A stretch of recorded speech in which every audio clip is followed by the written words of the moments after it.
20 வருஷத்துக்கு முன்னாடி ஒரு குட்டி உணவகத்துல நான் பார்த்த ரொம்ப சுவாரஸ்யமான புதிர் விளையாட்டு இது. இதோட லட்சியம் என்னன்னா YES அப்படின்ற மூணே எழுத்துக்களை வச்சு அத ஒரு கச்சிதமான சமச்சீர் வடிவமா மாத்தணும். பார்க்க மூணே பீஸ் தான் இருக்கு, ஆனா இத சால்வ் பண்றது நிஜமாவே ஒரு செம சவால். அன்னைக்கு இந்த புதிரை பார்க்க ஒரு பெரிய கூட்டமே கூடிடுச்சு. எத்தனையோ பேர் ரொம்ப நேரமா வரிசையில நின்னு ட்ரை பண்ணி பார்த்தாங்க, ஆனா ஒருத்தரால கூட சால்வ் பண்ண முடியல. இத நல்லா உத்து பார்த்தா உங்களுக்கே ஒரு விஷயம் புரியும். Y மற்றும் E எழுத்துக்களை மட்டும் வச்சு ஈஸியா ஒரு சமச்சீர் வடிவத்தை கொண்டு வந்துடலாம். ஆனா இந்த S எழுத்து இருக்கே, அதுதான் எல்லாருக்கும் பெரிய ஆப்பா வந்து நிக்கும். ஏன்னா அதை எப்படி வச்சாலும் இயல்பா ஒரு சமச்சீர் வடிவத்தை உருவாக்கவே முடியாது.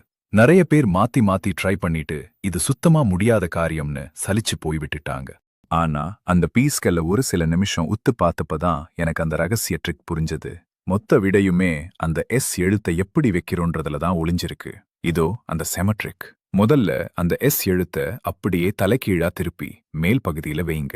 அடுத்ததா E எழுத்த திருப்பி அத கீழ் வலது பக்கம் மூலையில பொருத்தணும். கடைசியா Y எழுத்தையும் திருப்பி அடிப்பகுதியில கொண்டு வந்து வைங்க.